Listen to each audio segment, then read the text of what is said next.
Thank you, Mr. President. Distinguished colleagues, I speak before you today on a matter of personal and collective privilege. Today is International Day of Disabled Persons. I did not realize this until this morning, but it seems that the universe intended for me to deliver this privileged speech today to open our eyes to what families with disabled children are going through. Mr. President, last week, during the budget plenary debates for DSWD, while looking into some social welfare concerns of our people, I had an enlightening discussion with the budget sponsor, Senator Pia Cayetano, regarding programs for children with disability, particularly those with Down syndrome, cerebral palsy, autism, hearing impairment, visual impairment, speech disorder, and orthopedic ADHD, among others. During the session, I commended a DSWD program entitled Project Aruga, a community-based project which provides disability-inclusive social protection for children with disability and their families to address substantial unmet needs and offer comprehensive social service. Basically, this program gives disability support allowance in the amount of 2,000 pesos per month given through a one-time 10,000 pesos allowance. Project Aruga had 400 beneficiaries in 2025 and a budget targeted to 1,200 beneficiaries for 2026 with a budget of 44 million pesos.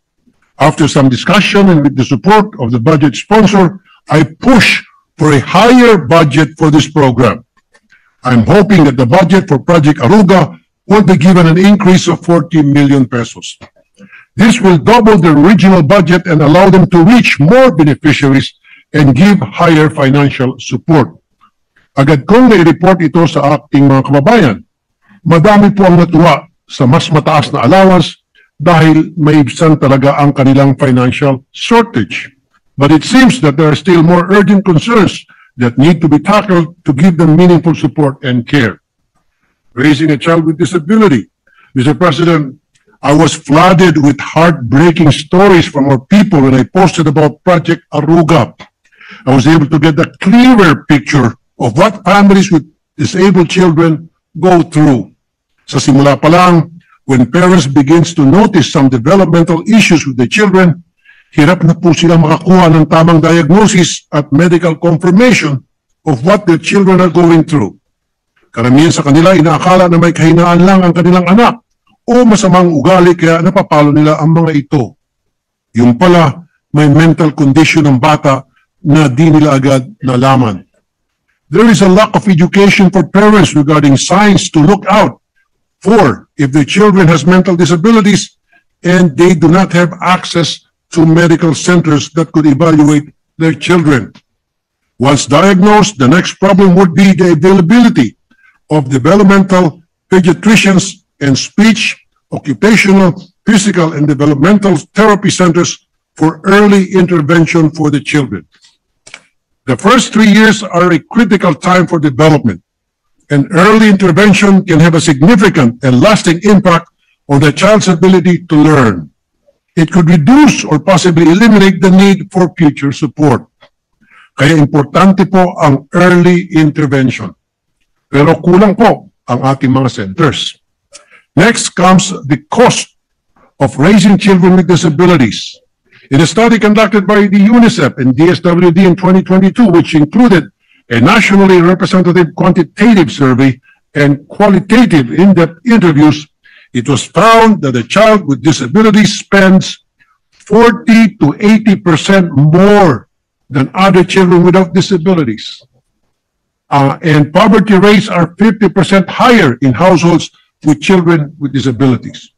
This is not surprising because apart from the increase in medical and living expenses, families are also faced with reduced income because of the need for an able-bodied family member to stay at home and look after the disabled child. Ang nanay o tatay na kaya sana magtrabaho para sa pamilya ay kinakailangang manatili sa bahay para alagaan ang bata. Kaya nababawasan po ang income ng pamilya. Finally, Every single day, parents of disabled children worry about the future. Sabi nga ng ilan sa kanila, ang unang pumasok sa isip nila sa sandaling malaman na may kapansanan ang kanilang anak ay kung anong mangyayari pa pag wala na sila. Some parents even wish na kung pwede isama na lang nila ang kanilang anak kung sakaling may mangyari sa kanila. Ito po ang sinabi ng ilang mga magulang aking po nakausap, nag-communicate po sa aking social media accounts. Dahil kadalasan ang magulang lang ang tunay na nagmamalasakit ang mag-aalaga sa mga persons with disability pagtanda nila. Mahirap ipasa sa iba, lalo na kung wala namang pera para magbayad sa mag-aalaga na di makakasiguro na alagaan ng maayos ang may kapansanan. After hearing all this, nangliit po talaga ako sa binibigay na ayuda ng ating gobyerno sa mga children with disability na 10,000 pesos. Hindi na ito nalalayo sa 500 pesos na pang Noche Buena. Nakapang liit at nakapang-insulto na tulong kung tutusin po. Mr. President, there are programs conducted by the DSWD to the National Council on Disability Affairs.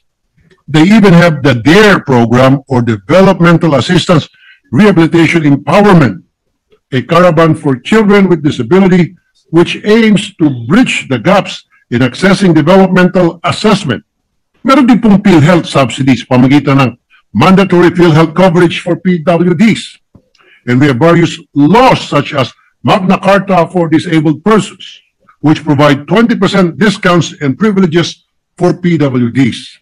Nandiyan din po ang PWD Affairs Office Act, which compels every LGU to have a PDAO or focal person to plan, coordinate, and resource PWD programs locally, including referrals to education, health, and social care facilities. Unfortunately, these programs are not enough. Una, marami po sa ating mga children with disability ang hindi pa nakakuha ng disability ID card.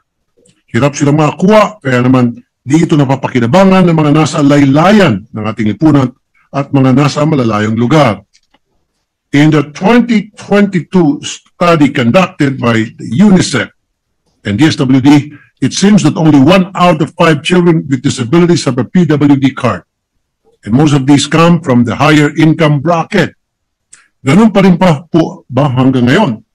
Marahil kailangan natin silipin kung napapakinabangan ba itong mga programa ito ng ating mga mahirap na kababayan. Pangalawa, may batas tayo na ipinasa na Regional Specialty Centers Act, which mandates the establishment of specialty healthcare centers.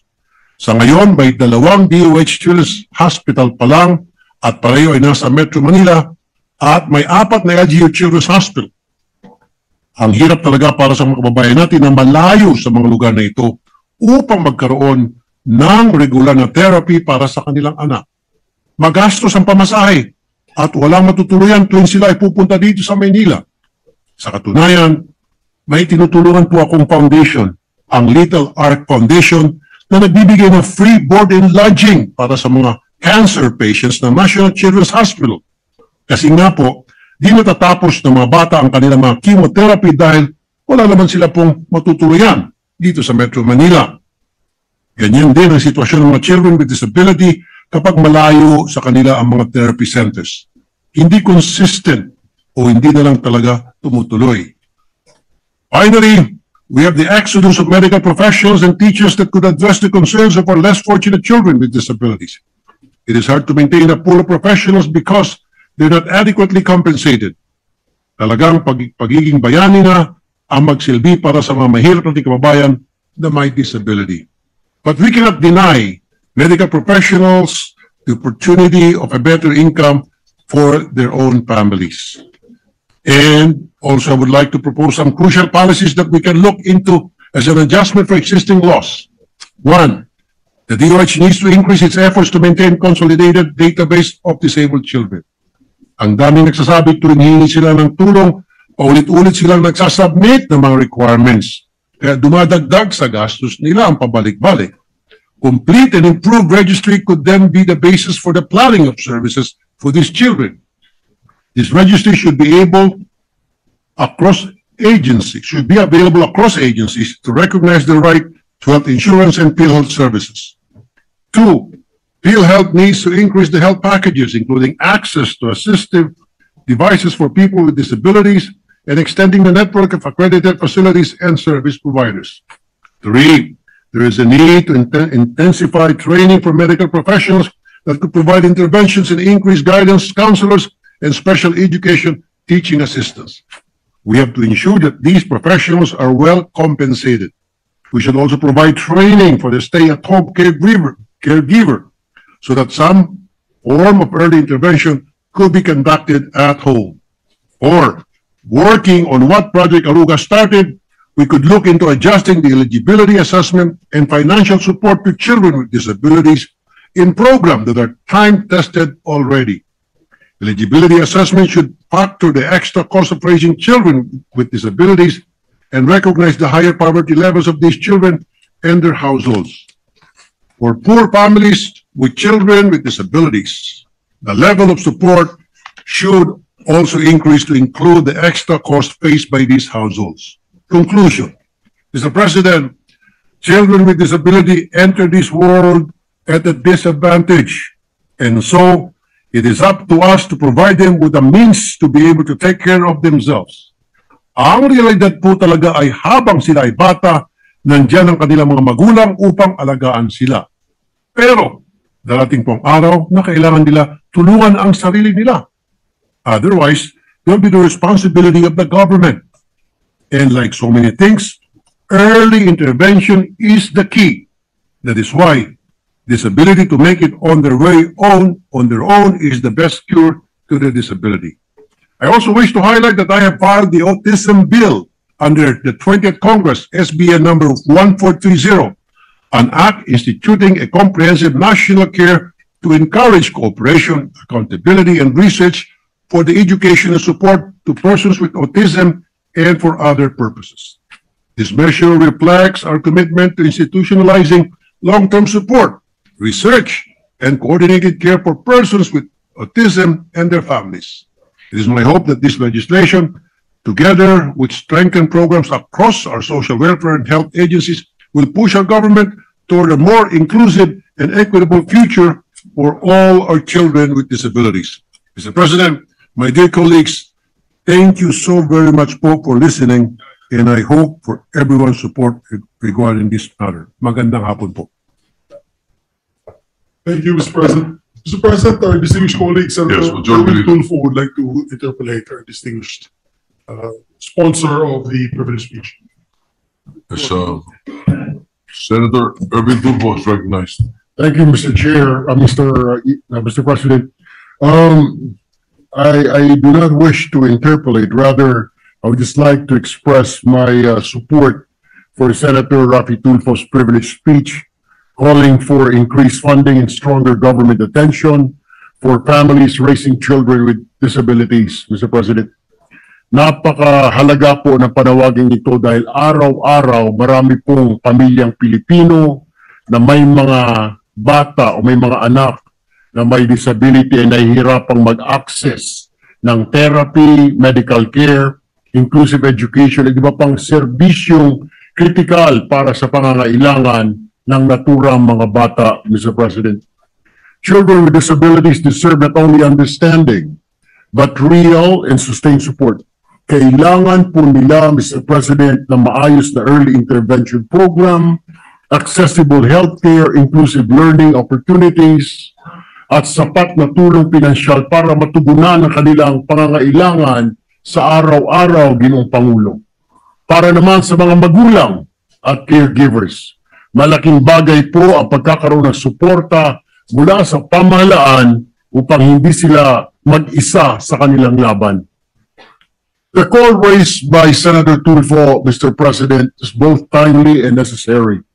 Sa pagtutok natin sa mga batang may kapansanan, ipinapakita nating seryoso po tayo sa pagbuo ng isang bansang tunay na inklusibo at makatao. Isang Pilipinas kung saan walang batang may iwan dahil lamang po sa kanyang kondisyon o kapansanan. I stand in solidarity with this advocacy and urge our institutions to act with empathy, urgency, and long-term commitment. Para po sa ating mga anak, para sa kanilang kinabukasan, kailangan nating kumilos ngayon na, Mr. President. Maraming salamat po at magandang hapon. Senator